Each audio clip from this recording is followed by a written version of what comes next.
నమస్కారం. ఈటీవీ భారత్ కు స్వాగతం. మీరు చూస్తున్నారు న్యూస్ టైం. రాష్ట్రానికి మోదీ పర్యటన ఖరారు. మార్చి 4-5 తేదీల్లో రాష్ట్రంలో పర్యటించనున్న ప్రధాని.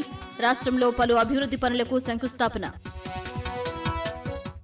హెచ్ఎండీఏ, పురపాలక శాఖల అధికారులతో సీఎం సమీక్ష. మాస్టర్ ప్లాన్ 2050కి అనుగుణంగా విజన్ డాక్యుమెంట్కు ఆదేశం. ఓఆర్ఆర్ లోపలి ప్రాంతాలను ఒకే యూనిట్గా అభివృద్ధి చేయాలని స్పష్టం. కవిత పిటిషన్పై వచ్చే నెల 13న విచారణ. స్పష్టం చేసిన సుప్రీంకోర్టు త్వరగా విచారణ జరపాలని కవిత లాయర్ విజ్ఞప్తి. చిన్న కాళేశ్వరం ఎత్తిపోతలపై మంత్రి ఉత్తమ్ సమీక్ష. జలసౌధలో అధికారులు, ఇంజనీర్లతో సమావేశం. పనులు వేగవంతం చేయాలని ఆదేశం. ప్రశాంతంగా ఇంటర్ మొదటి సంవత్సరం తొలి పరీక్ష. రాష్ట్ర వ్యాప్తంగా నేటి నుంచి మార్చి 19 వరకు షెడ్యూల్. రేపటి నుంచి senior inter exams. Bandi Sanjay ప్రజాహిత యాత్రలో ఉద్రిక్తత.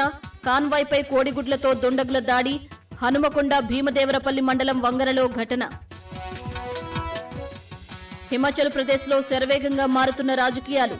నిన్నటి రాజ్యసభ ఎన్నికల్లో క్రాస్ ఓటింగ్. బీజేపీ అభ్యర్థికి ఓటేసిన 6 కాంగ్రెస్ ఎమ్మెల్యేలు.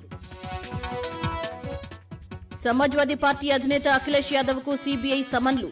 రేపు విచారణకు హాజరు కావాలని సూచన. 5 ఏళ్ల క్రితం నమోదైన అక్రమ మైనింగ్ కేసులో విచారణ. భారీ నష్టాలతో ముగిసిన స్టాక్ మార్కెట్లు. సెన్సెక్స్ 790, నిఫ్టీ 247 పాయింట్ల పతనం. ప్రాఫిట్ బుకింగ్ జరిగిందంటున్న నిపుణులు. ఇవి ఇప్పటివరకు ఉన్న ప్రధానాంశాలు. మరిన్ని తాజా అప్డేట్స్ కోసం www.etvbharat.com వెబ్సైట్ను సందర్శించండి.